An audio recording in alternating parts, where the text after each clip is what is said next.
We made this. Hello and welcome to Ask Us About Loom, a podcast covering point-and-click adventure games, interactive fiction, walking simulators, and any other kind of games that be called adventure games. And I was thinking about that, I need to tweet that because part of me feels that still can be refined. But yeah, everybody, guess what? We've got another episode, and it's not 2 years, and it's not a 2-year wait. Yeah, people didn't believe me, but yeah, I'm dedicated to come back. This time talking to someone else about adventure games, etc. And my plan being is to try and get my foot into the adventure game community and also try and put a wedge into the competition. I have the host of the adventure game podcast, Seoirse. Oh, come from your surname is Dunbar. Yeah. Seoirse Dunbar to come onto the podcast to talk about a game that we'll reveal in a second, unless you've read the game in the podcast app. But how you doing, Seoirse? How you doing? I'm doing very well, Matt. Thank you for inviting me on, as you call, the competition podcast. Yes. Yeah. So. Well, as they say, keep your enemies close, and that's. Yeah, I mean, part of me's kind of suddenly dreading whether you're going to try and sabotage me from the inside, saying, "Who's this?" You got me now. I'm planning on just being absolutely awful, just to drag this podcast. Well, people who might have listened to the other podcast know that I won't have to do much. But yes, we'll talk. We'll probably mention a bit more about the Adventure Games podcast at the end of the recording, a bit more in detail. But Sure. But yeah, I say I've been listening to it for a long while, and kind of like a half influence on this one. So it's nice to get you in early. Yeah. To get you in Yeah. early. By the way, I should mention I was joking about the enemies bit. I really liked the episodes that you put out before, and I was hoping you would come back as well. And delighted you're back, and I'm delighted to be here as well. So. As far as I'm concerned, the more podcasts about adventure games, the better, because it's a niche genre to begin with. Yeah, definitely. So I think if we do whatever we can to try and keep the genre going, which I think is going pretty well. I know, yeah. I think it's for years it's like, oh, it's Last of a Dying Breed. This game's Last of a Dying Breed, and then suddenly like indie developers suddenly appeared, and suddenly was able to kind of release these kind of like smaller games. Then suddenly it's the big wigs are coming back, and we've got these legacy sequels or in production are coming out, and it's it's coming back to reclaim its crown, isn't it, the adventure genre?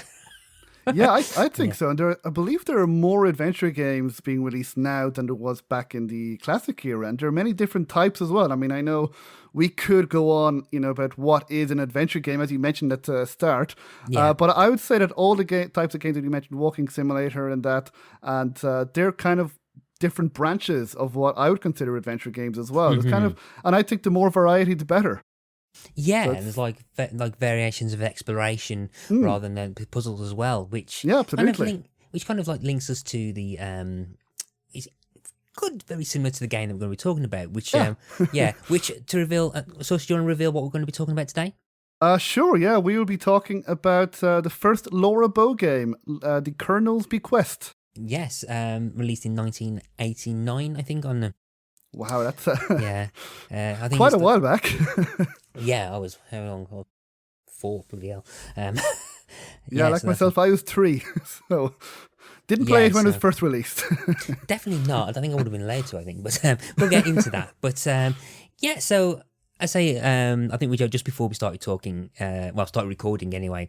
I did mention I was going to briefly talk about your kind of history with the genre and what the love that you had, which eventually made you start a podcast about it. So what was your kind of first forays into the adventure game genre? Can you remember your first one you ever? I can indeed. Now, first of all, before I played adventure games, I played 2 games which are not adventure games, but they kind of drew me slowly into, shall we say, narrative-driven games, because the 2 games I played before playing a point-and-click adventure game were Final Fantasy VII and Metal Gear Solid.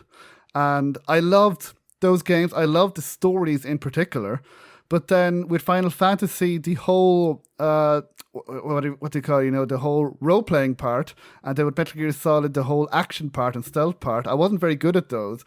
And I just kind of was thinking, I want to get to the story. I love the exploration, and I love the story, but the action and then the whole role-playing part, I was like, if only there were games that were mainly about the story and then exploration and puzzles. And then I discovered, I believe it was a PC magazine that came with a CD, and it came with a demo of Broken Sword, The Shadow of the Templar. Oh, okay. And now the thing is as well, my mum is from Spain, so I played the demo in Spanish. And it was just when he goes down into the sewers and he comes up, and I was fascinated. I absolutely loved it. So I got the game in English, and I was really hoping that the voice acting would be just as good in English as it was in Spanish. And I can safely say it was. And I absolutely loved, like, I think I got that game and Broken Sword, The Smoking Mirror, both at the same time. And I remember I just absolutely loved those games to bits. And I think I played them again once I finished them. And this was back in, I was a bit of a late bloomer, back in 1998, 1999, 2000, around then. And then I started, I think I read online, I don't know if I Googled back then or if I found online Broken Sword and I saw the term adventure game. So I just typed in adventure games and then all the LucasArts games came up. So I bought all them on Amazon. And then, yeah, that's how I got started. I've been playing adventure games ever since. So for over 20 years now, which I know a lot of people probably listening to this podcast have been playing probably longer and since they were kids. But I've loved playing adventure games ever since then. It was, shall I say, a love affair that I had with the genre that was started by Broken Sword. So you've always got a soft spot for the Broken Sword game, the first Broken Absolutely, Sword game. yeah, the first two. I haven't played them in a while actually, but I remember them, and just the joy that I had, just laughing when I was playing, and the story, and the exploration, and of course me being Irish, when you go to Lochmarn, and just listening to the Irish accents, which and then the jokes about in the pub and just everything there. I just thought it was really, really funny. So yeah, I think my first Broken Sword game was number 2. Actually, I played Smoking Mirror before I played Shadow of the Templars. Oh, interesting. I was pretty standalone, so. Yeah, but yeah, I remember. I think the demo that I had for Broken Sword 2 was just the introduction bit. We had to escape from the spider, and but I don't think I've actually played any of the games that post number 2. Actually, I've not played the other 3. There's 3, isn't there? But yeah, no, it's I can definitely see how they look very attractive appeal. Because I think Broken Sword 1 was on. Yeah, I'm pretty sure it was on the PlayStation as well. I think it was a launch title. So and on the Game Boy as well. I didn't play them on the PlayStation, I played them on the PC. But yeah, I think they were on the PlayStation. And then I played the director's cut of both games on the Nintendo DS about 10, 11 years ago now, I think.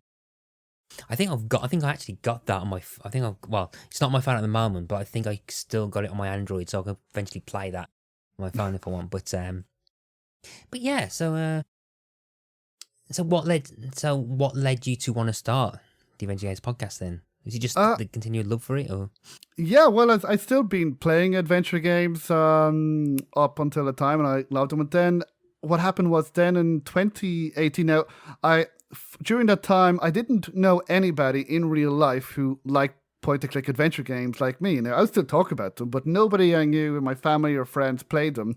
At best, they would play maybe more action games or role-playing games or a different kind of games that weren't these games. And then I saw, I think it was Adventure Gamers, that they were talking about Adventure X in London in 2018. And I just decided on the spur of the moment. I think the tickets had sold out for the Saturday. And so I decided to spur of the moment, sure, look, I'll go to London. I live in Dublin on the Sunday. I'll go in the morning, be there a little bit, and then come back in the evening. And now I didn't sleep that night, so I was absolutely exhausted when I got there. And at first I was a little bit intimidated because I didn't know anybody. But I got there and I started speaking to some of the developers, some of the people. And the first thing I realized was how nice everybody was. That everybody was really, really nice and welcoming.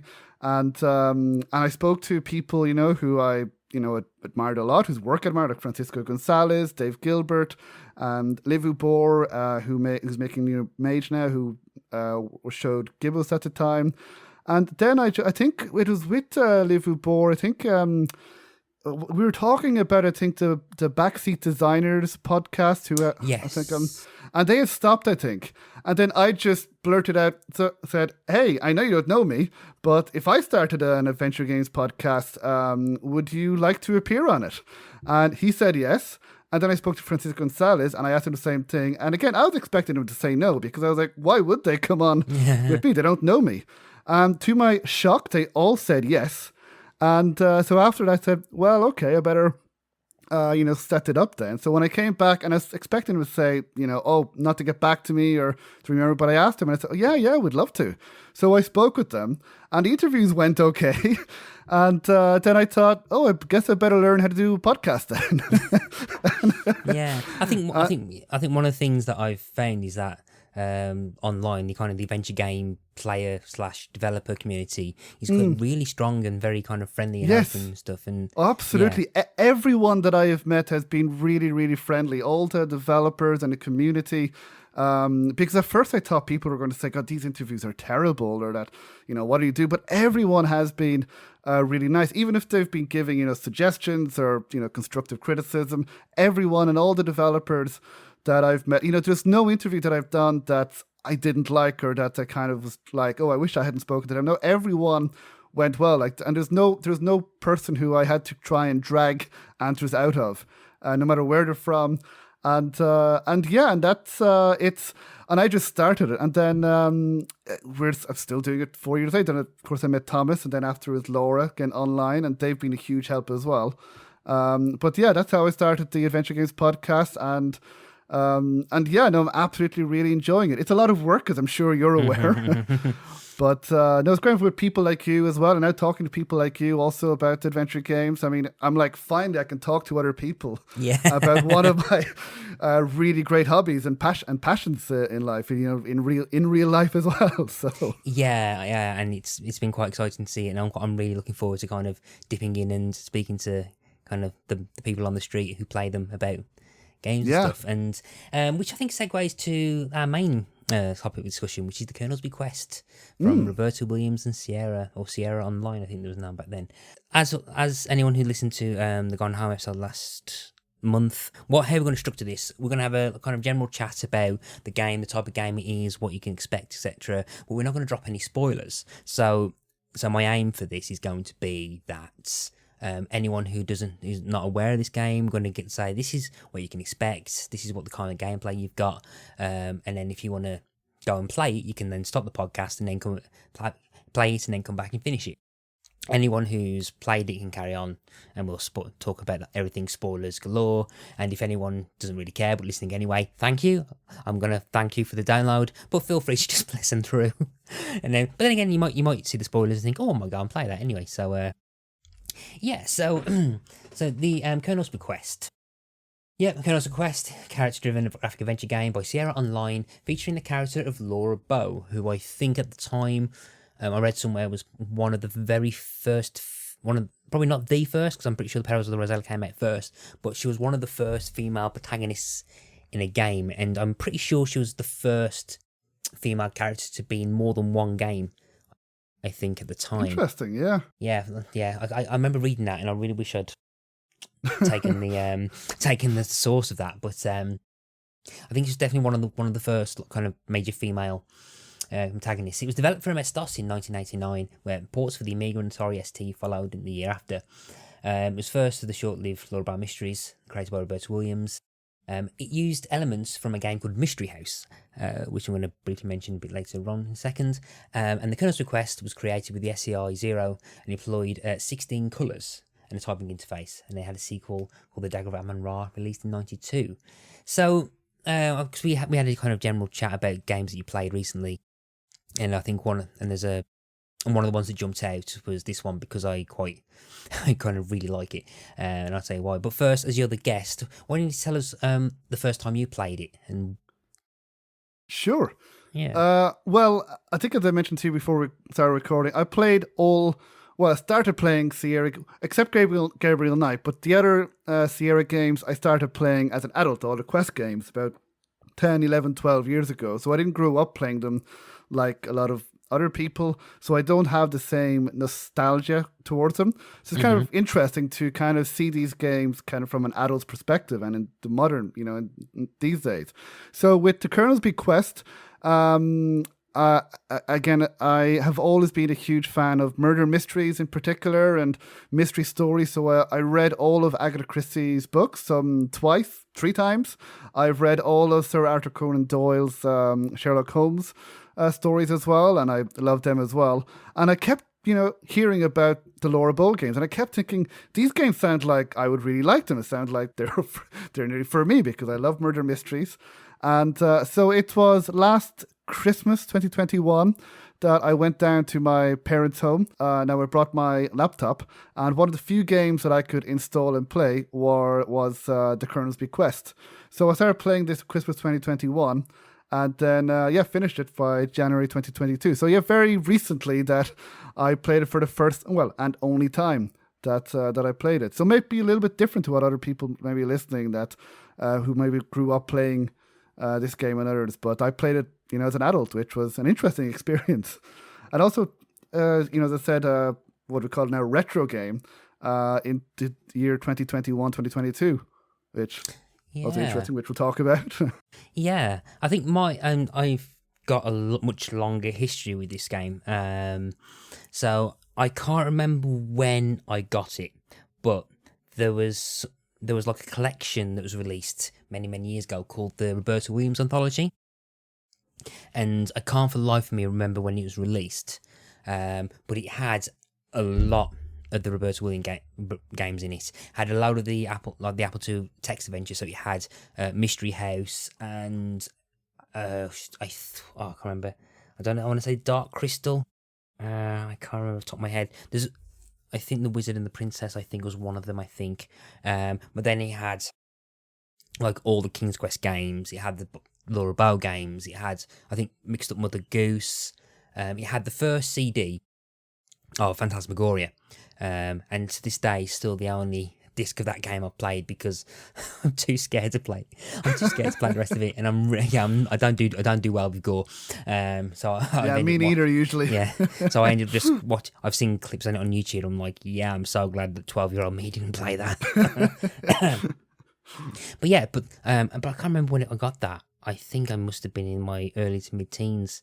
I think, and I'm trying to find out when it was released to try and keep track of it, but I'm pretty sure I was at school at the time, and I became like a massive Roberta Williams like fanboy after that. King's Quest games I got really into. King's Quest 6 is to this day kind of one of my all-time favourite games of all time. And I got really into that, and I really kind of got it, and I remember playing the Colonel's Bequest, and there was something about it that kind of unsettled me about it, and when I was playing it originally, and I just kind of got hooked into it and into the atmosphere of it, particularly for a game that probably was like 8-9 years old at the time. In comparison to games that was released at the time, it's a massive leap in quality and technical ability. We compare it to 6 years later when King's Quest 6 came out. And I remember just getting hooked into it, and okay, it's one of those games I remember replaying every few years and kind of revisiting it, and still not getting all the flipping things and notes, and all the things in the notes at the end. But yeah, it's just stuck with me, and I quite like that it seems to be quite well regarded by people, and that people talk about it fondly. So I mean. So you don't have that nostalgia to it. So what were your kind of initial thoughts with it when you kind of played it then? Was you kind of like blown away straight away? Was you just hooked in? Did it take you a while to get into? Or? Yeah, well, I'm not sure if we mentioned it, but I kind of knew this going in, but the one thing I kind of had to get used to as playing modern games is that it's not point and click; it's a text parser game. Yeah. That you have to type. And I haven't played many of those kind of games, so I was thinking, oh God, what, I know how to type, of course, but I was thinking, oh, I have to, how exactly to play this game. So I actually read, because I got this game on GOG, and the manual came with it. That was there originally as well. And there was, I think, hints by Roberta Williams and kind of a guide as well to get you started. So I read up on that, although Roberta Williams in the guide mentioned that, she said, best not to just use this guide. You're supposed to play this game on your own. And there are some red herrings even in the guide, which I thought was quite funny.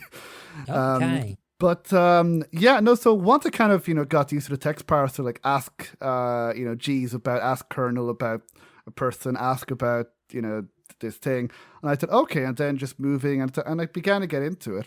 And kind of what struck me, because I was thinking, okay, it's a game made in 1989, how good can it be? I mean, I like retro games, but I was thinking, oof, will it take me a while? But you mentioned the atmosphere, and I think that's one of the best things about this game, that immediately you're struck by the atmosphere when the two characters, the two girls, go on the boat and into the house.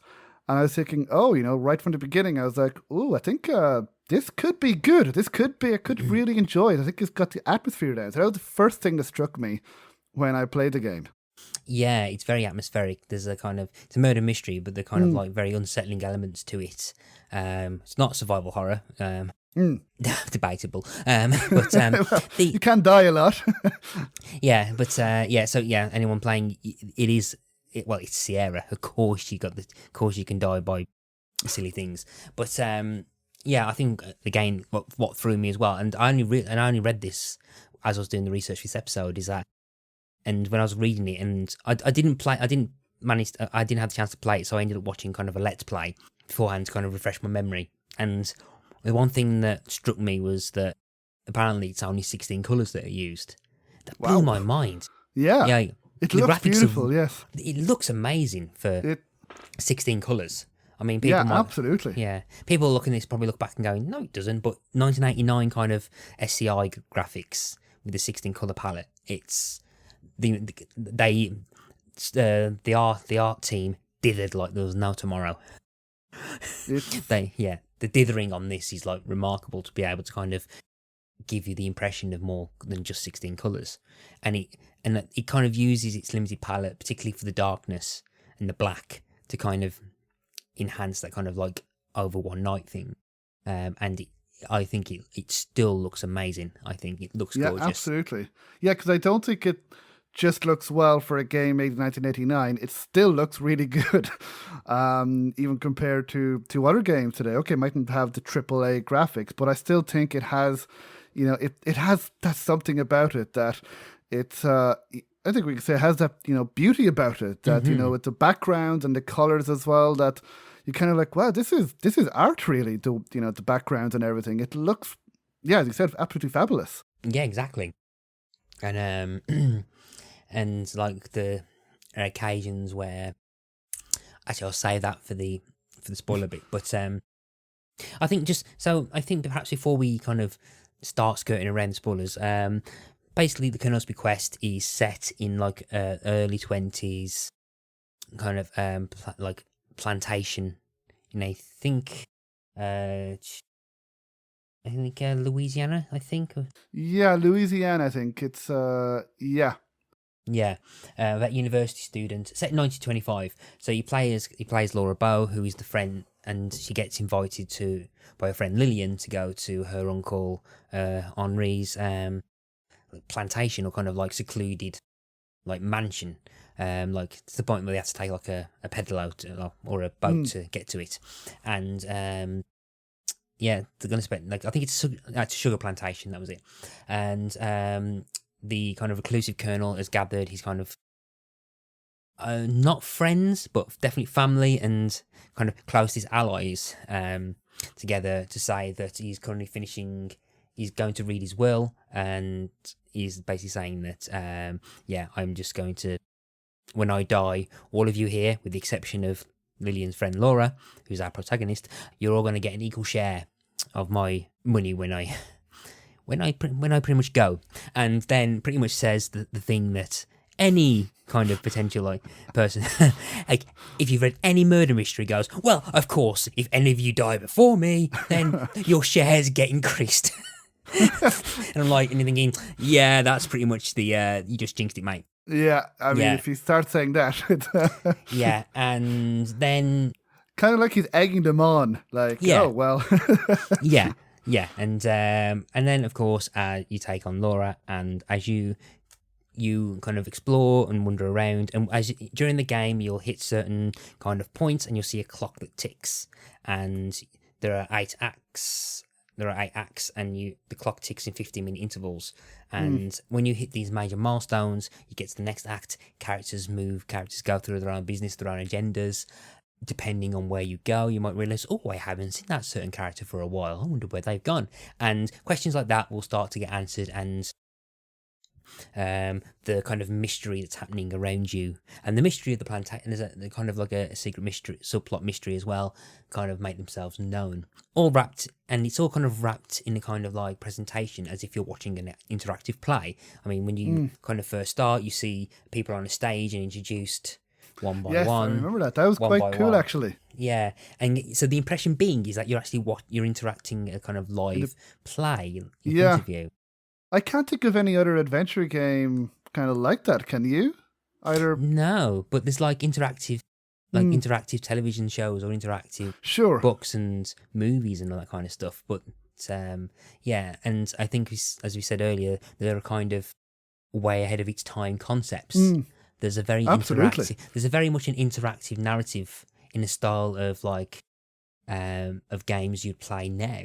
Yeah, indie games definitely. play now in this. So it's more story and character driven that I found. Yeah. Compared to, I mean, I really enjoyed the other Seoirse games, the Quest games, and Leader Suit Larry, but this felt more kind of story driven and character driven. There are puzzles, which we'll talk about, sure, but this kind of felt, that the focus was on the story and characters. Yeah.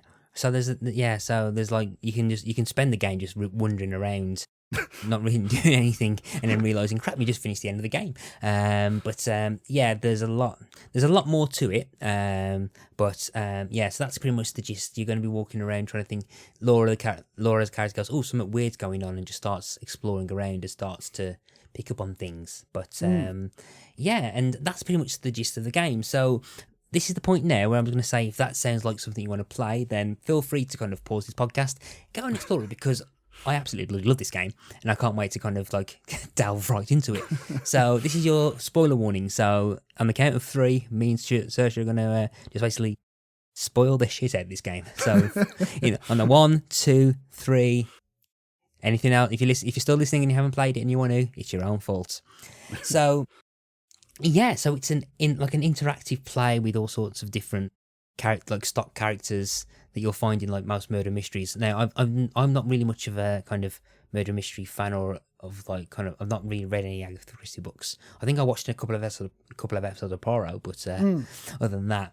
So in terms of kind of like the kind of tropes of murder mysteries, how much did it kind of catch that essence? Yeah, I think a lot. As you mentioned there just a few minutes ago, you have the tropes. So you have people in, group of people all in one remote location. So it's, similar to, say, And Then There Were None, which are people on an island, or Murder in Orient Express with the snow and that they're stuck on the train. So it's a group of people all stuck in one remote location. And then usually there's a will as well, with kind of an older person, like the Colonel Henry Dijon.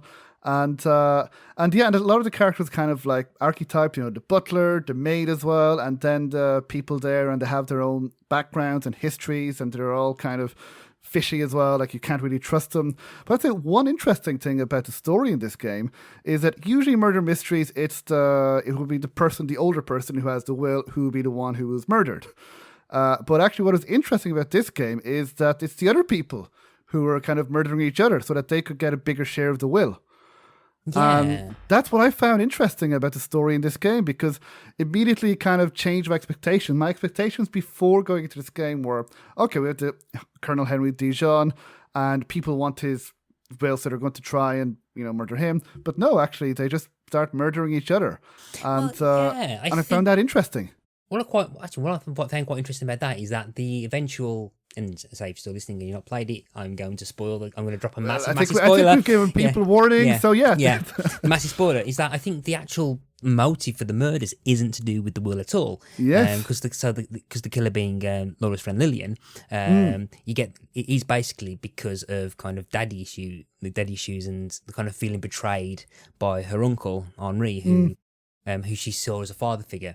and kind of basically starts killing everyone else, not to get money, because she's probably the only character who's not interested in the money, and which I think is a very nice kind of flip when you realise what's happening and stuff. And I think that seems like a kind of nice twist on that usual thing. I kind of did. You guess, or did you guess who the murderer was when you were first playing it, or did it come as a surprise to you? See, now the first time, jumping straight ahead to the end of the game. Sorry, I know we can go on. But but no. See, now I was convinced it was the Colonel the whole time. The first time I played it, and I was convinced it was the Colonel. And at the end of the game, we had the choice to shoot the Colonel and Rudy. I shot the Colonel. I shot the Colonel. I'm like, take that, murderous bastard. And and like got that ending, and then it was pretty. And I was thinking like, oh, okay, but like there was something very weird about it, and some kind of skeeving. I was like, something's not right here. I kind of felt a bit off. Yeah, but then again, the first time I played it, I missed on half the stuff. I was walking around and didn't find the passages the first time, so I missed quite a lot of the stuff. So I was convinced it was. I mean, I was convinced the Colonel could walk from the get go, but which he can, but so I missed quite a lot of the stuff. So I was convinced it was him. So like in the start of Act 8, when you kind of find Lillian's body, I was like, oh man, that eagle get. And then, but then like it was a bit where like you kind of see Rudy is like shifty as the character of Rudy's quite shifty as well. But then because when you shoot the Colonel and you speak, and then Rudy tells, oh, it's been him the whole time, he was coming to finish me off, blah blah blah. I was like, oh yeah. But then you have that kind of way it ends where Laura's going, something really weird about this thing, and I was like, and then you got the note stuff, and I can't remember, I was very very low on the thermometer, because when you finish you have this thermometer which tells you how much of the story you found, and there was which I quite liked actually. Again ahead of its time, I think. Yeah, it's like incomplete. People you made friends with, incomplete. I was like, but I was friends with Lillian. What the hell's going on? And there's like so much stuff, and I'm like, and like the impression being like you've kind of missed all this stuff. So I was like, what's going on? And I think there's a hint somewhere where it tells you about kind of eavesdropping, which kind of hints you to the presence of the passages. And I think the big thing that I think threw me the first time is that I never knew what the word armoire was.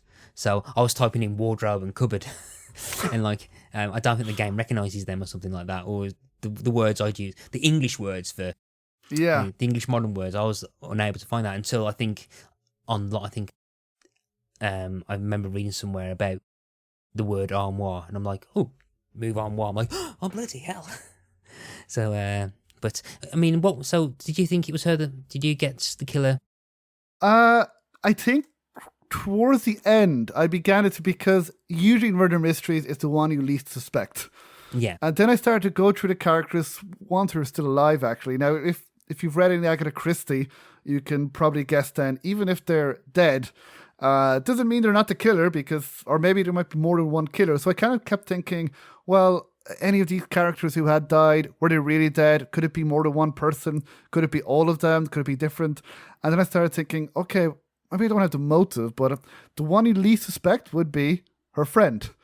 I was thinking, okay, towards the end, then I think before you go down into the crypt, or with I began to think, I think it could be Lillian. I have no idea why, but just based on murder mystery principles, the one you least suspect. And then it's because I'm thinking, it's Rudy, but he's too shifty. And then I was thinking, it could be Henry, as you mentioned. I was like, I think he can definitely walk. But yeah, now I'm, usually I get them wrong. I'm usually surprised. But yeah, definitely the motive surprised me. I thought was, it kind of threw me, in a good way. And from what I remember. And I liked actually that there were kind of like these two different endings. And I know we're just jumping right to the ending, but I thought it was kind of very clever. And that neither ending is kind of, I felt fully satisfactory. It could be either kind of one. I think the second one, where it is Lillian, is kind of the more obvious one. But then even if you kill the Colonel, I mean, it could be. It could be. But yeah, no, I think I began just towards the end, but certainly not from the beginning. And it, and I really enjoyed that. And you've played this more than I have as well, because I've got a bit of a confession to make. Because Sierra are well known for dead ends, and I didn't want to have a dead end. I tried not to play with it, but I had a walkthrough close by, just because I was like, I don't want to replay with dead ends. So I kept saving, and then glance at the walkthrough, like, am I doing the right thing afterwards? And I'm okay. But from your experience playing it, do you recall if there are any dead ends in this particular game? Or not really, because I don't think there's that much in terms of puzzles. I think it's quite well designed in that I think there's a couple of things that if you miss, then you're not going to be able to pay off, but it doesn't affect the actual narrative. Yeah, the Dagger you of can still Ammon, finish the game. Yeah, the sequel is an absolute bugger for that. There are certain bits really? where, I mean, I've not played it as much as I'm not much of a fan of it as. Okay. As this one, because it feels like a such different game. But there are things that if you don't pick up every single thing that you can, right, like a random thing that you pick up in Act 2 will save your life in like the chase sequence at the end or something.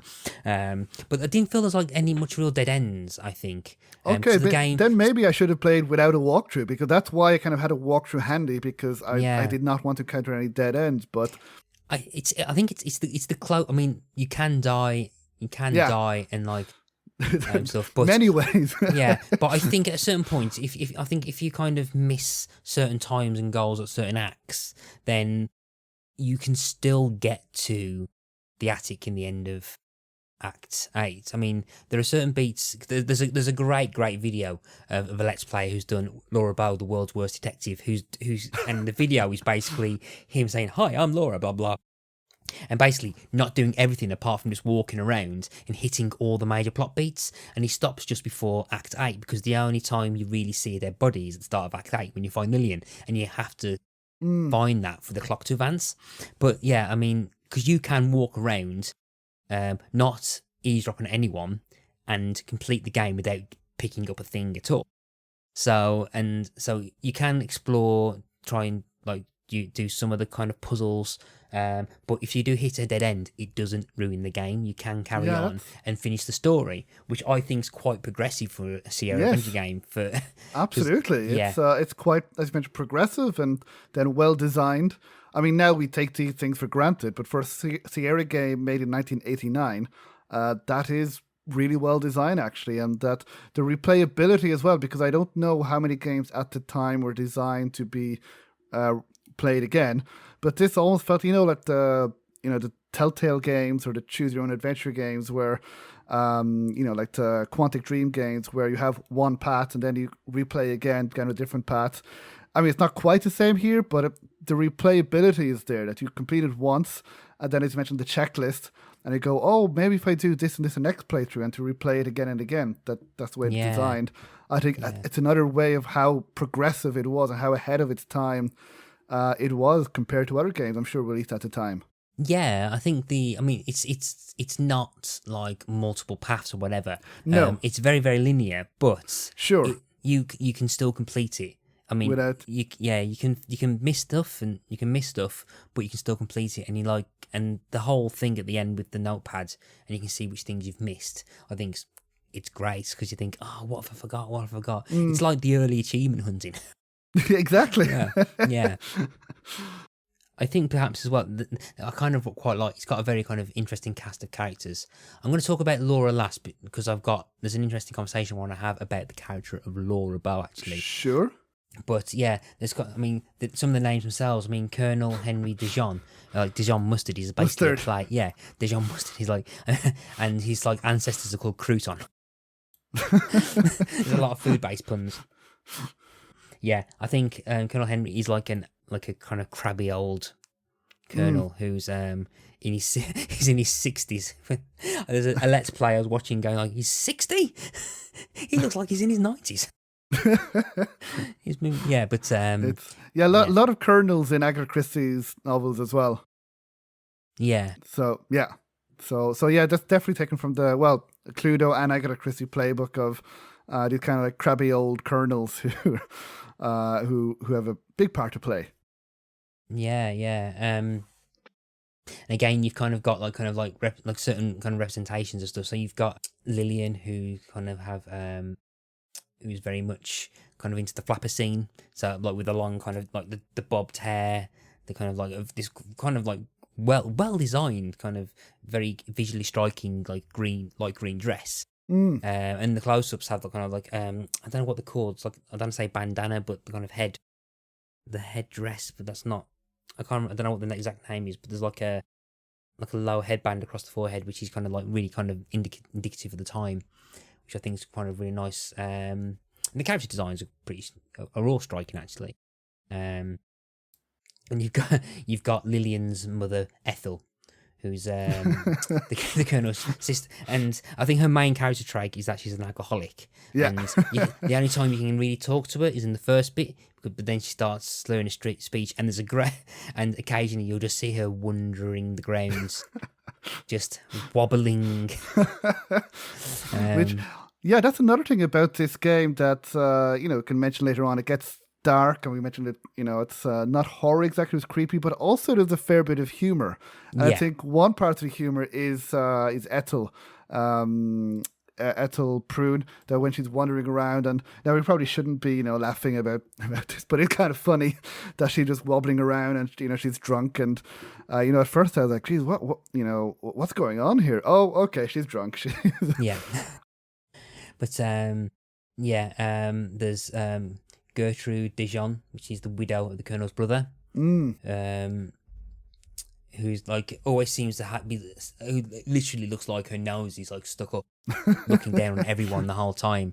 She's got like this kind of like very kind of like really looking down on everyone kind of like pose and stuff, which is again very well designed.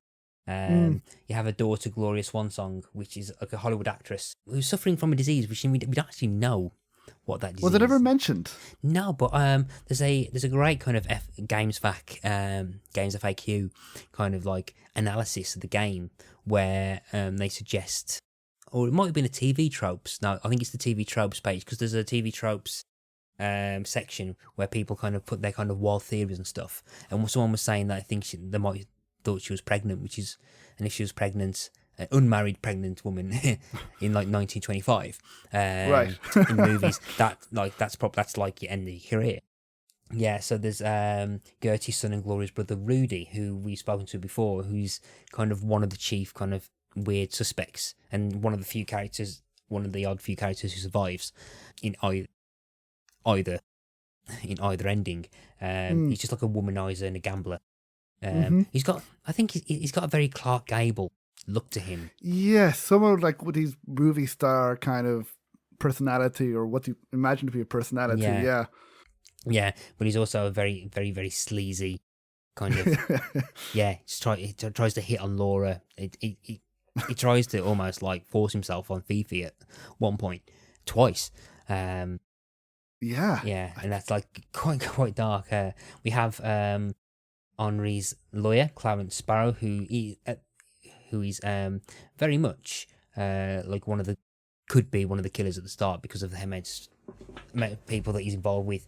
He used to be involved with Gloria at one point. We have Dr. Wilbur C. Fields, which is also. The only thing we know is that he's a doctor, and he's very, very pervy and very creepy. I mean, he was very. Was he a good doctor? I think from when I was playing, I was thinking, God, I do not want him as my doctor. Yeah, and then we have the help, which is Fifi, which is the French maid, who who's like currently having an affair with the Colonel. We have Jeeves, like the very stereotypical kind of Jeeves, who I think reminded me a lot like Lurch from the Addams Family. I suppose, yeah. I didn't think of it at the time, because I just thought it was a typical, butler, and I imagined him with the British accent, hello sir, you rang. But I suppose from the Addams Family, definitely. Yeah, I mean, because he's one of the first people you see, aside from when the door opens, he kind of, with the lightning, he just like arrives and it's like, oof, very creepy. Goes, oh geez, it's Lillian. The guy goes, and he hardly says anything. And then we have now I'm not sure how it's pronounced. Is it Silly? Silly, I think, who's the Silly, who's from New Orleans. It's Henri's cook, and like the only character who actually listens and befriends Laura. I think also the only other character that survives, but she doesn't get kind of involved in anything, but she's the cook.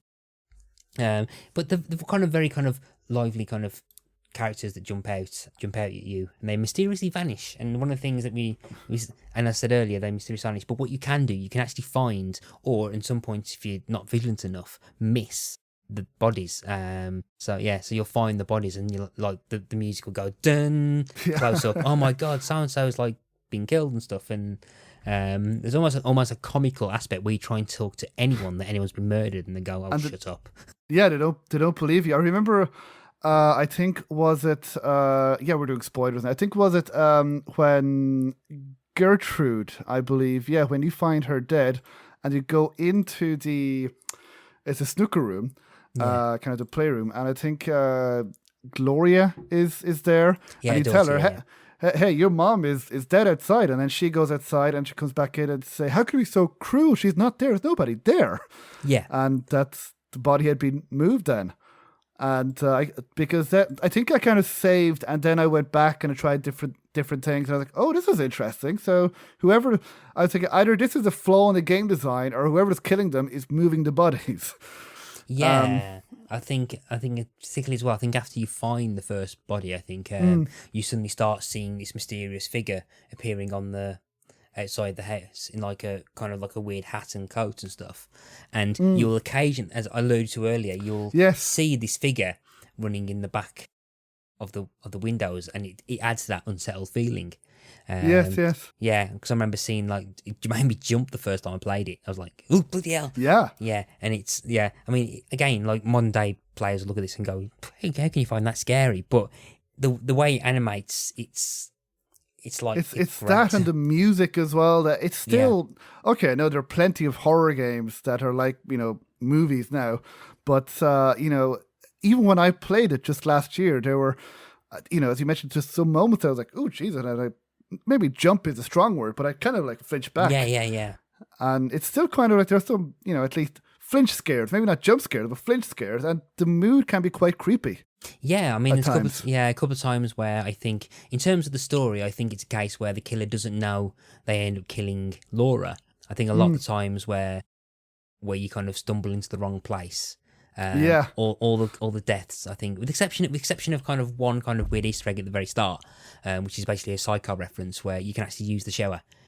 Yeah, I didn't do that when I played. I just found out afterwards. Yeah, that you could die. I thought, oh, I wish I had done that. Yeah, you can just see it. You can take a shower, and then suddenly you just see someone come in and stab Laura, which I think is more of a kind of like a joke, kind of like Psycho kind of reference rather than anything serious. But all the other times where you get killed, where you can get killed by the killer.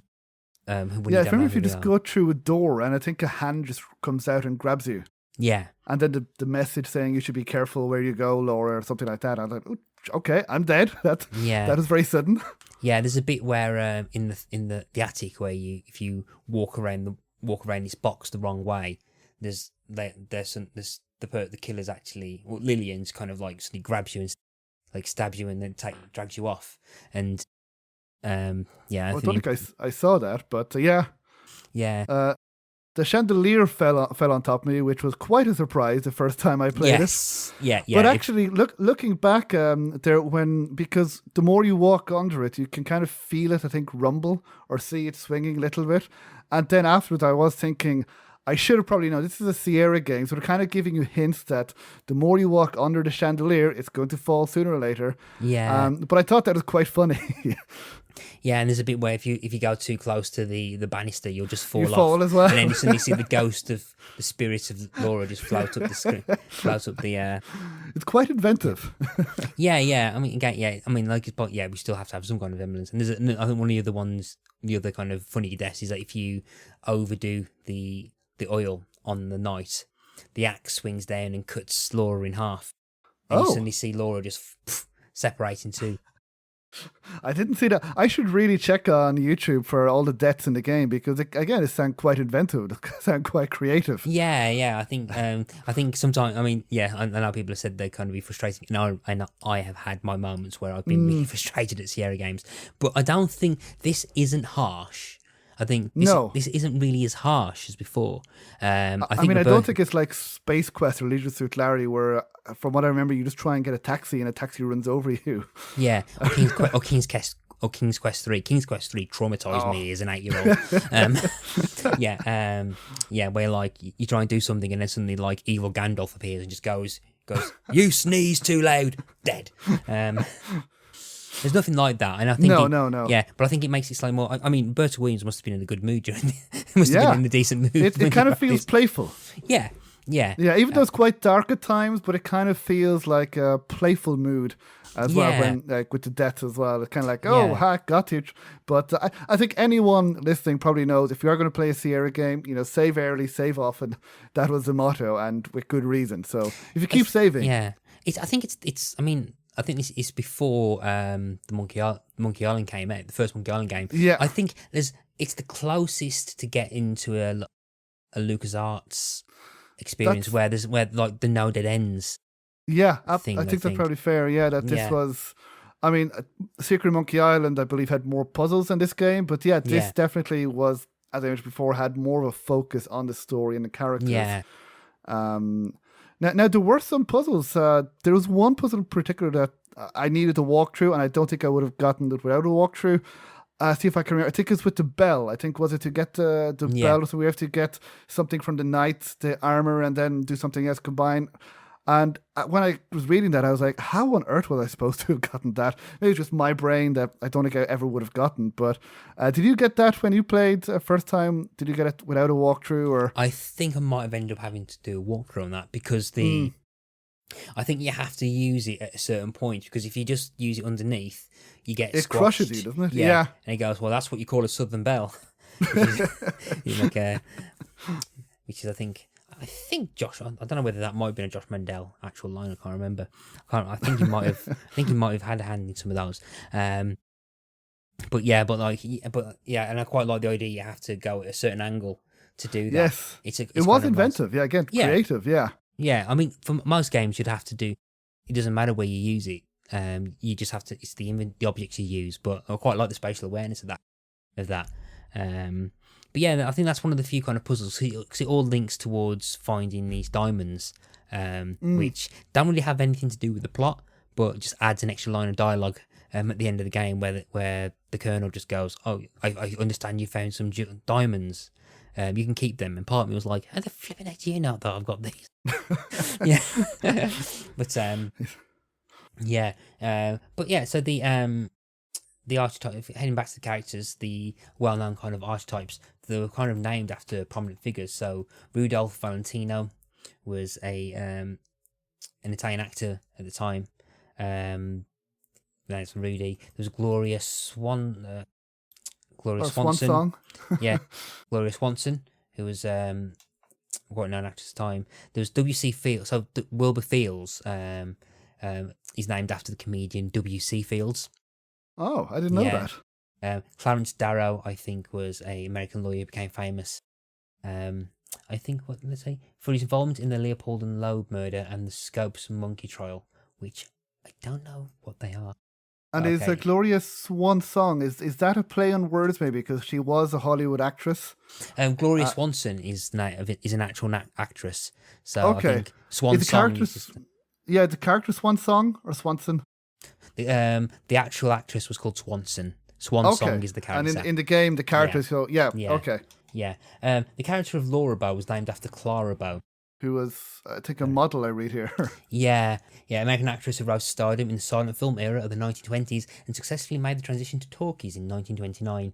Her appearance as a plucky shop girl in the film It brought her global fame and the nickname the It Girl. Bow came to personify the Roaring Twenties and described as its leading sex symbol. Now, I think if you look in the pictures of Clara Bow, you can kind of get what I think the design of Laura Bow on there. Okay, I had you look kind of the short, kind of curly hair. I don't know if there's any colour pictures I can think of. Oh, okay, yeah. Yeah, no, I just looking at some pictures now, and yeah, definitely can tell the resemblance. I think she had kind of like a reddish hair. I think it stands out, particularly if you kind of see the character in Amon Ra. Um, you can definitely see that. But what I found quite interesting, and again, I never thought about this until I started looking about this, is about the character of Laura herself. Now, I think one of the things I think that one of the things in the Dagger of Amon Ra, and I'm not going to delve because I would like to do the Dagger of Amon Ra because I need to replace.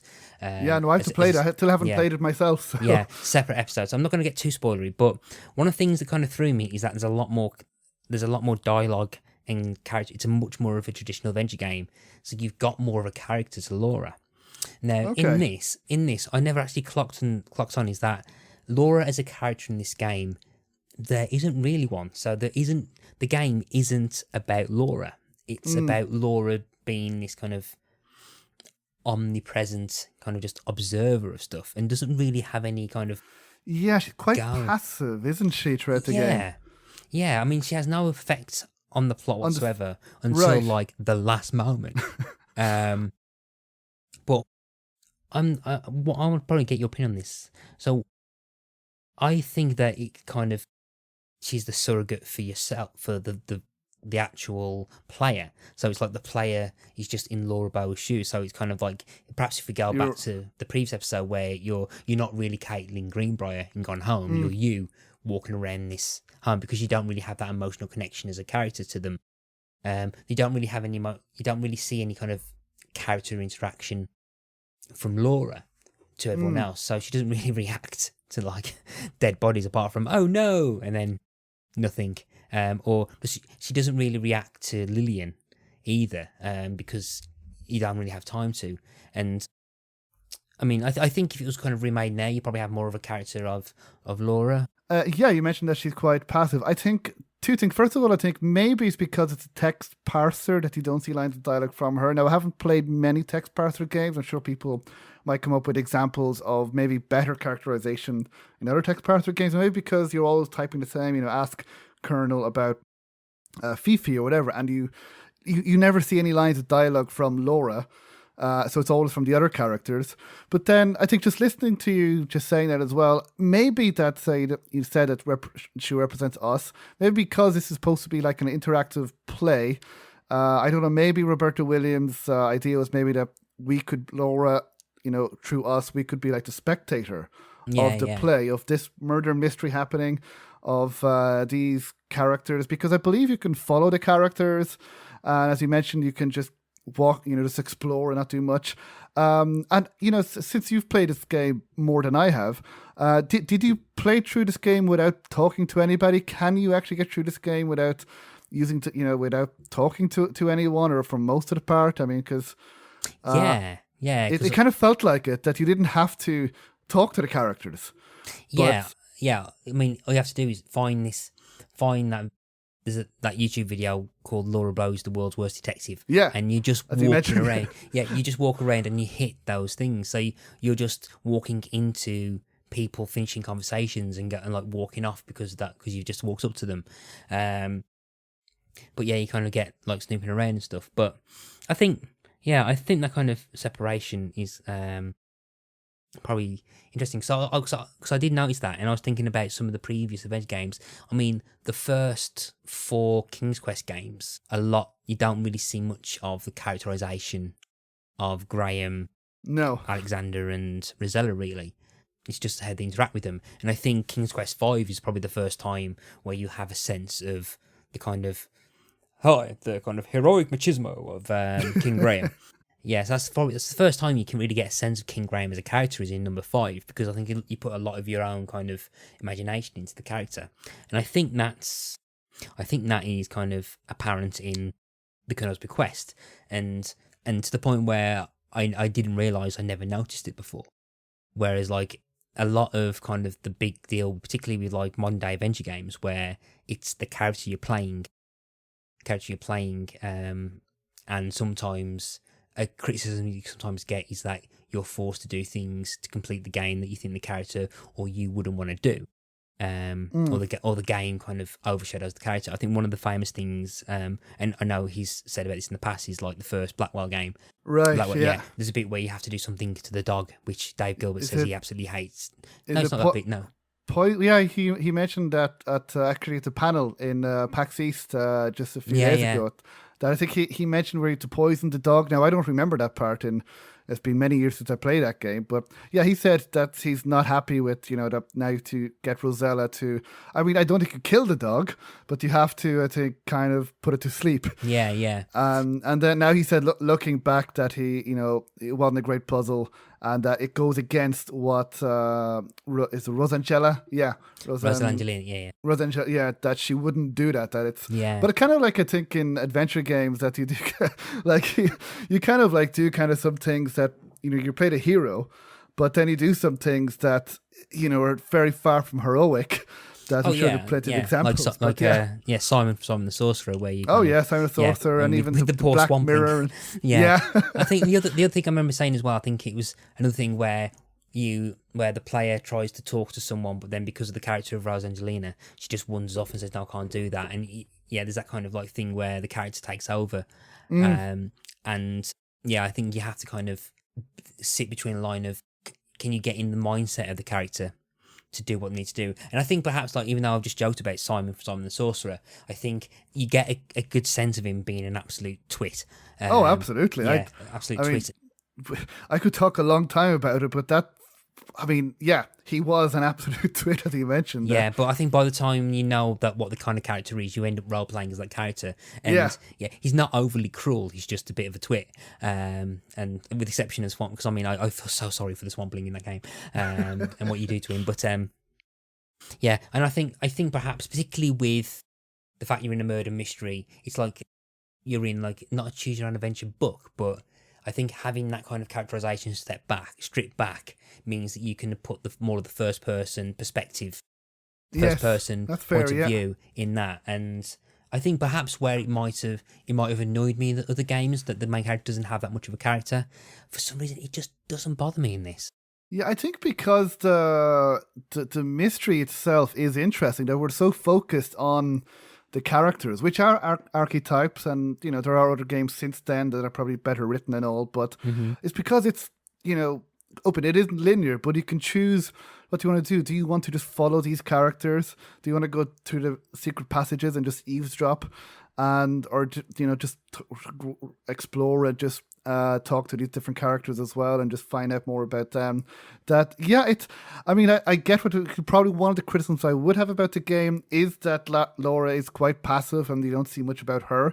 But also, as you just mentioned, it didn't bother me as much because just the whole game was interesting. I was always focused on the other characters and trying to think, okay, which one of these is the murderer? What is going on? And that's kind of what got. It was only afterwards that I began to think about it, that I thought, we don't know much about Laura Bow herself. But while I was playing, it didn't really bother me. It was only afterwards when I started to think about it. Yeah, I will be very, very interested to get your thoughts on Amon-Ra when you eventually play it. Oh, I want to. Yeah, I want to play it now. it's a very different beast. It's a very different beast. I mean, like there's puzzles in it. There are inventory puzzles in it. For a start.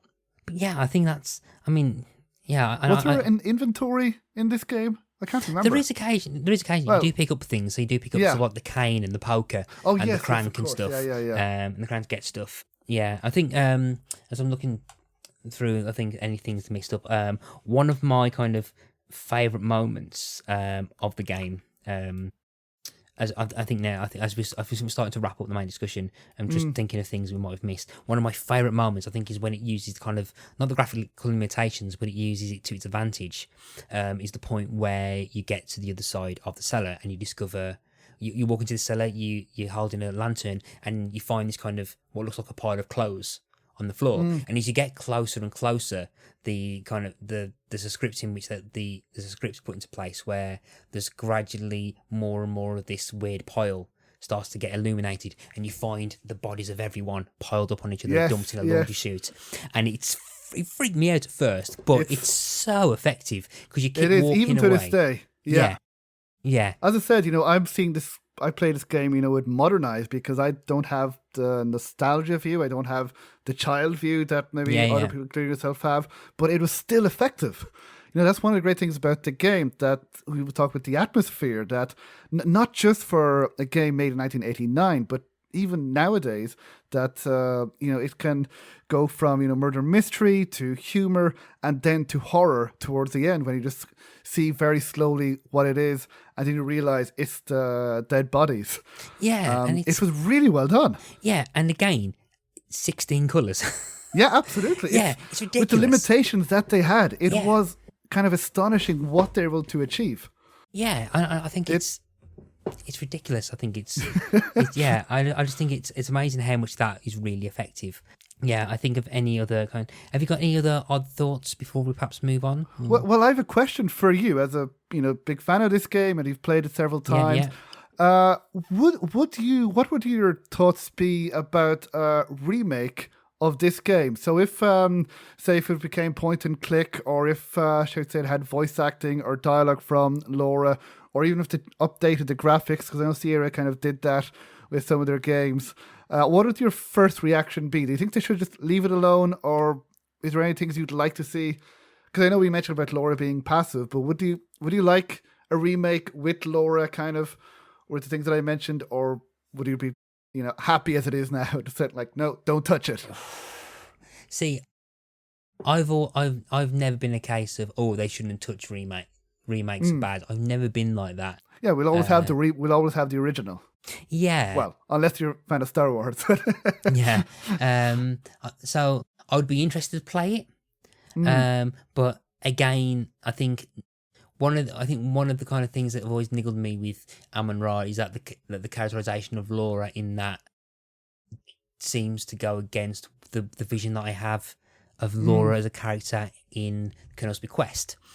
And I think perhaps voice acting in that, unless they do what I found really effective in Unavowed by Wadget Eye, in that the main character's dialogue, right? And I am not going to go into this because I am definitely wanting to cover Unavowed because it is still one of my, it is up there with my favorite adventure games of all time.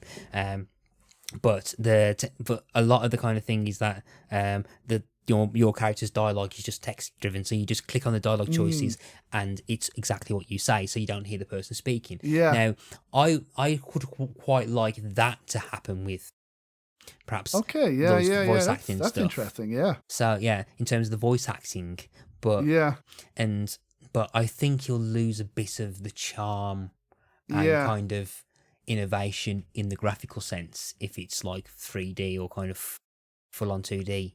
Whereas I think the remakes or the remasters of Day of the Tentacle and Full Throttle work is because they're just smoothing out an animation style. I don't think that works with the SCI, I think. But then again, you have the fan remakes of King's Quest, which work quite well. Yeah, they're the ones I played. I don't think I played the original King's Quest games because the fan remakes were there. From what I read, they were kind of better. They tied into the overall story. So I said, okay, I might as well play those games with. And I really, really enjoyed them. Now I can't compare them to the originals, but from what I played, they were fantastic. I love King's Quest 3. Again, King's Quest 3 is going to be a completely different subject, but I love the King's Quest 3 remake because it makes it slightly easier and not as annoying. Even though I love that game. I think I played the remake of that, but anyway, so sorry, I was just curious to ask you about as a since you've played it many times. You see, I'm like you. I don't I don't say don't remakes only because hopefully we'll always have the original. I mean, I guess I think if done right, which I know is a very vague general answer, but if they kept to the spirit of it, or maybe if Roberta Williams herself was involved. If actually, what if Roberta Williams remade that game now? Since this could be a whole other discussion, maybe. I would we like anything to be added or taken away, or But that could be another discussion for another day. Yeah, I mean, again, I think the automatic involvement of Roberta Williams means I'll probably buy it anyway. Yeah. I'll definitely end up buying it because, again, it's the Colonel's Bequest. I think I would as well, yeah. Colonel's Bequest, and I would quite be interested to see what they kind of do with kind of expanding the story or something. But I did. I've not bought it because I played the original and I saw videos of the remake. Of the is it Sins of the Father, the first Gabriel Knight game? Yeah, I played that but the original and the remake as well. And I've seen the remake not get very good response, yeah, I quite liked it. I mean, I can understand why they made, but I mean, I think the original overall. I mean, there are some good things about the original, and then I think they fixed some of those things in the remake. But then, yeah, overall the original. I mean, I know we can talk about it some other time because I don't want to go off topic, but yeah, no, I see what you mean with remakes in general, and with that remake as well. But then again, what I would think as well is if this would give Laura Bow to a whole new audience who might know about the game, then I think it could end up benefiting. Yeah, I think because there has been a couple of, I think, attempted fan, not remakes, but sequels. Isn't there a third game in development? I don't know anything about the third game in development. There's, I think, Laura Bow and the Mechanical Codex is something in development. But it's one of these things where people have just started making it anyway, but Activision own the license, and they've not had Activision's. So, I mean, do Activision know about it? Or? I don't know. I think because I don't. Well, anyway, because if they're going to make this game, I'm thinking, well, why can't Jane Jensen make Gabriel Knight 4 then? Yeah, I mean, I think Activision. It might just be a case that someone at Disney forgot. Like with Monkey Island, where someone Disney or something forgot and they had Monkey Island, and I can't remember the full thing about that, but I'm pretty sure like Lucasfilm gave him permission to just Devolver to make it. I can't remember that, but something like that could happen. I mean, as much as I've seen clips where it's like a 3D kind, like a 3D, like a 2.5D kind of 3D model, like demo of the Mechanical Codex, and I'd love to probably have. To like revisit Laura as a character, but I don't know. It's been, I think it's been at least a decade since I've last played Amon-Ra, and I need to give it a fair kind of reassessment. I think particularly after this conversation, I might have to go and have a proper play of it. Yeah, I'm really curious to play this as well. Dagger of Amon-Ra. But yeah, it's different. It's a different game. It's a different kind of game. It's very, very different. I mean, it. Aside from the main character, you wouldn't have thought it was the same series. Yeah. From what I read, I think weren't they different? Was Roberta Williams involved in the second game? I'm not sure if she was. And again, I can't remember exactly who was involved because I have a book called A Classic, I think, adventure game, something or other. Okay. Josh Mandel wrote. I think it was. Bill Davis and Bruce Balfour that was the directors of Amon-Ra. I don't think Roberta Williams was involved, was she? Yeah. But the writer was Josh Mandel, so Josh Mandel was involved in the writing of Amon-Ra. Okay. So, so there is a bit of so he does have his kind of brand of humour in that. Yeah. But, it's a game. Yeah, that's a game I need to kind of... Yeah, well, I need to after this. I need to install it and play it then as well. I'll be very. I am very interested to see how you make of it. But yeah, so the Colonel's Bequest. So, in terms of reception, it received positive reviews. Computer Gaming World. Up in the game's lack of difficulty would likely disappoint hardcore adventure gamers or inveterate puzzle solvers, but it succeeded as interactive play that was more story than puzzle driven compared to previous Sierra adventures. Again, if they've just basically played a load of walking simulators now. It's funny how because it's not a walking simulator by any means, but was this kind of like the first walking? Because at the time people were used to more challenging games, especially from Sierra with more puzzles. And then this game, as we've mentioned, is more story driven, more character driven. And I can see some similarities with nowadays. I think with the first walking simulator released now, because nowadays I see people as well saying, "Oh, adventure games are not as difficult as they were, they're not as challenging, they're too easy." And even back then, from reading some of these reviews back in 1989, they're kind of saying the same thing when there are differences, when you can see the games were changing, and when Roberta Williams herself was changing the game, that thought, okay, we don't need to add these, weird puzzles just to block progress. Now let's just focus mostly on the story. And I just find it interesting. Even back then, there are some people who were maybe not complaining, but just mentioning that it's this game is maybe a bit too easy. And because I see those same conversations nowadays, on Facebook and on Twitter about some adventure games as well. And I just find it very interesting, that comment from about 30 years ago. Yeah, I think that's quite interesting. There's a kind of through the Wayback Machine, megareviews.classicgaming.gamespy.com. Bloody hell, that's a late 90s URL if there ever was one. There's a couple of reviews that collected about the Colonel's Bequest. Amiga Format from October 1990 gave it 60%. Gave it a 5 for graphics, but Wow. October 1990 on the Amiga.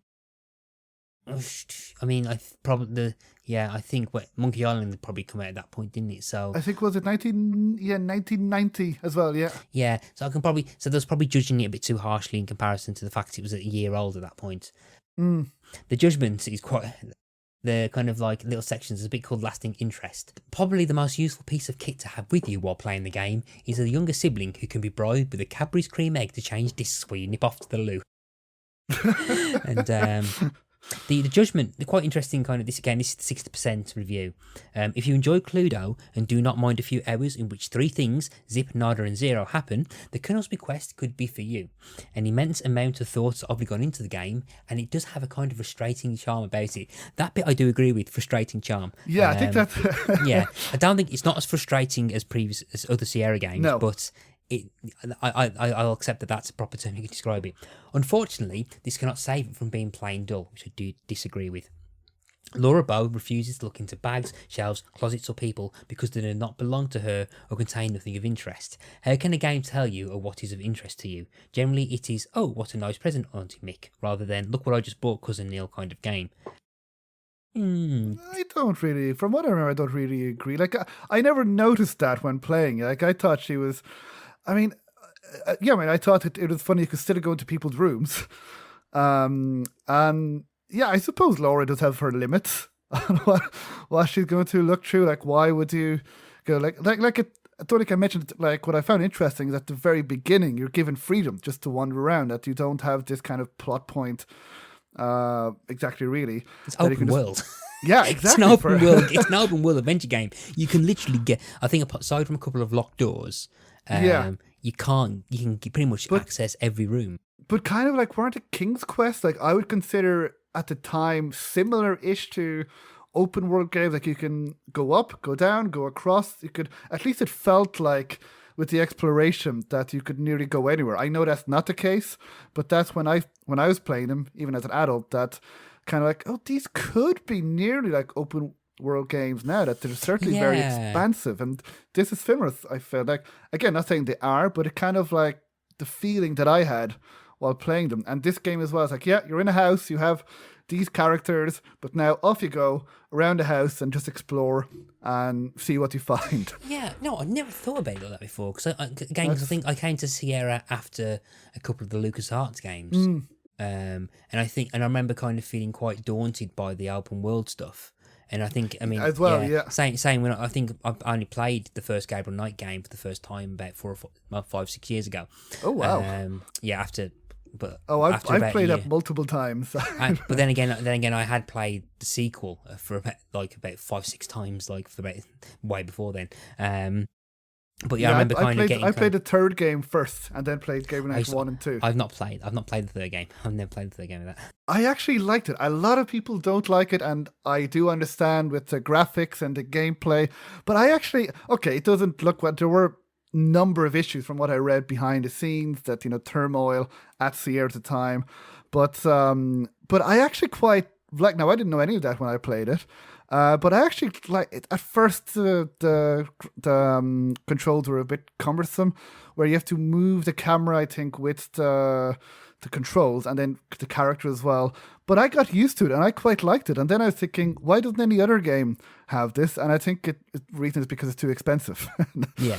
But yeah, the kind of open world nature, I think, kind of threw me first. So like Gabriel Knight, it took me a while to realise that I think in the park you could pretty much, there's like go around it. Yes, there's like all sorts of these the exits, and stuff. Yeah. I think coming from kind of LucasArts' gradual expansion of the world, particularly like Monkey Island 2, where you gradually expand from a small route, small place, and then, slowly expand more. I was kind of slightly off-putting at first, but yeah, I mean, the open world nature of it, I mean, I never really kind of thought about it that way before. But but other magazines were a lot more nice about it. CU Amiga gave it 84%. Puzzability, its own category, was 69%. Which I think is, I mean, if you're looking for puzzles, it's quite high in comparison. But I think judging games on that kind of thing as well. Yeah, and there's a nice, interesting bit in it where it says, "Trouble is, the mystery seems a long time coming. There is nary a sign of fatality until well into the game, and thus left with little to do but observe people in search of clues about something that has just not happened."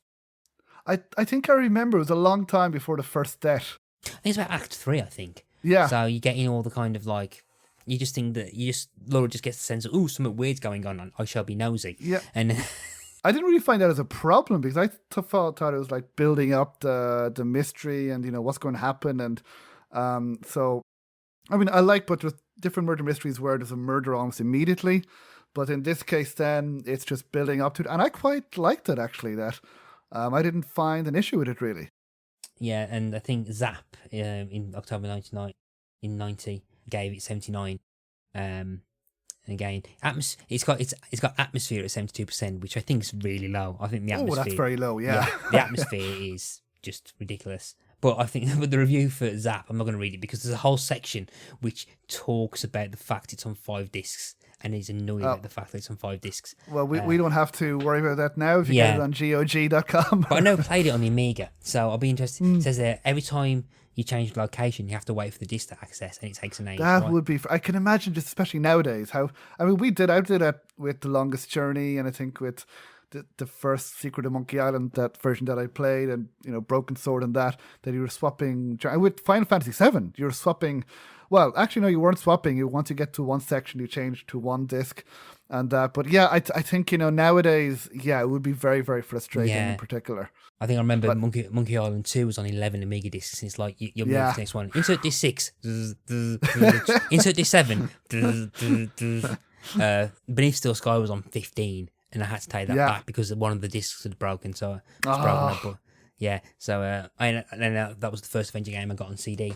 But yeah, I think because I played it on PC, I gladly did not have the issue with the discs that I would never wish on my worst enemy. I think Flight to the Amazon Queen, I think, was 11 as well. So it's like kind of relatively kind of like well received. Deservedly so, I think. Yeah, again, the sequel, Amon-Ra, we briefly mentioned on that as well. And I think in terms of its legacy, I've been waiting because I've been keeping an eye on. I know that I think you may have interviewed it for your podcast.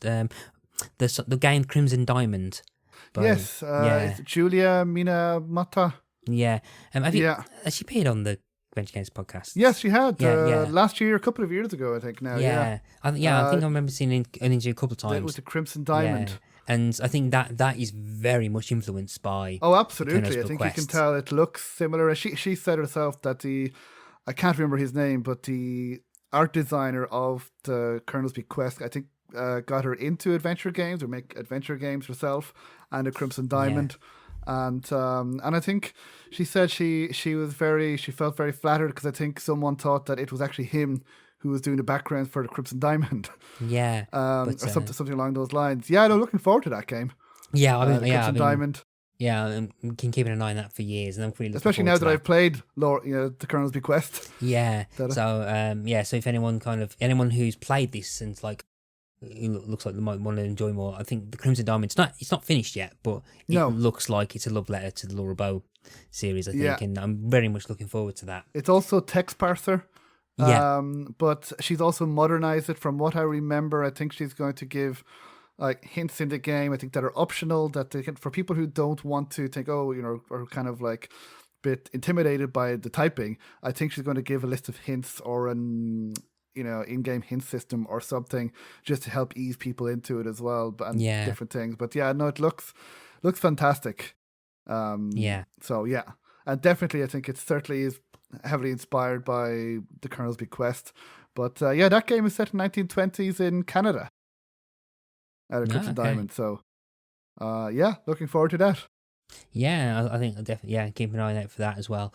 And I think that is time. I think we've called an end of discussion. So, Seoirse, it's been an absolute pleasure. No, thank you, Matt. So, I'm delighted to appear, and anytime if you're stuck for a guest. Gladly. I know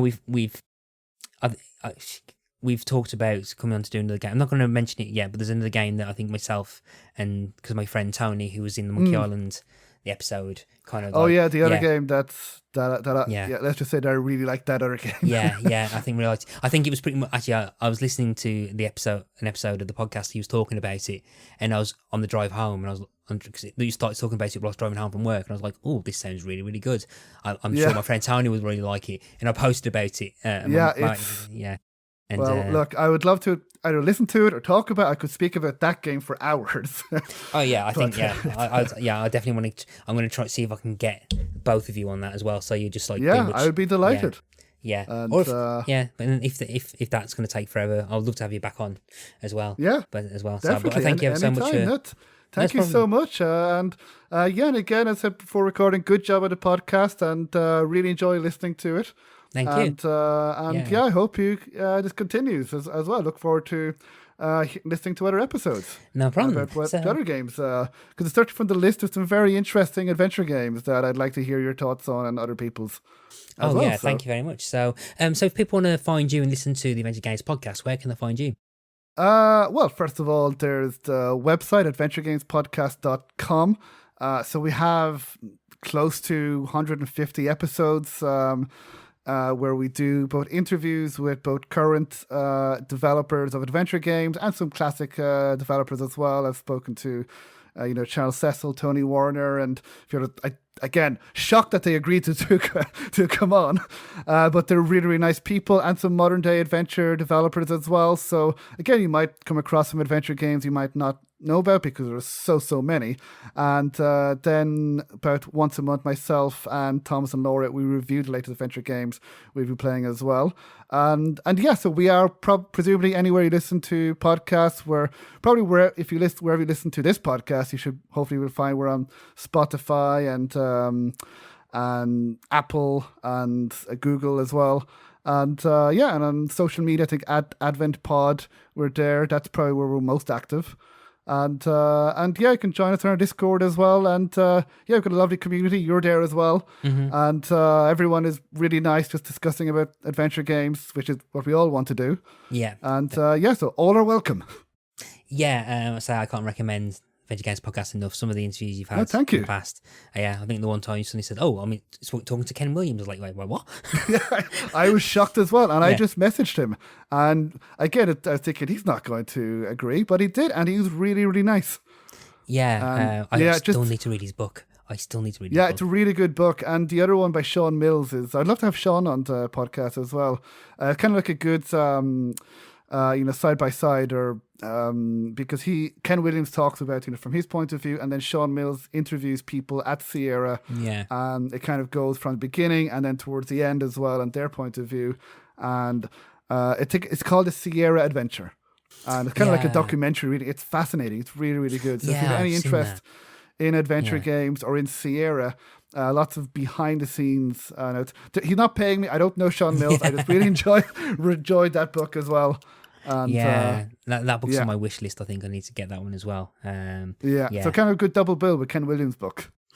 Oh, okay, yeah, I need to get. Yeah, it's on my wish list. I've still got a bunch of books I need to finish before I thought. I know. But, yeah, but Seoirse, thank you ever so much for coming on, and thank you for talking about the Colonel's Bequest with me. Thank you, Matt. Future Matt here, just here to point out that past Matt forgot to give you all the socials for the podcast. Follow us on Instagram and Twitter on Ask Us About Loom. Feel free to send us messages. I'd love to hear from you. If you've got any thoughts or comments about any of the games we've covered so far, please free to send them in, because I do plan on doing a mailbag episode at some point if people want to contribute stuff.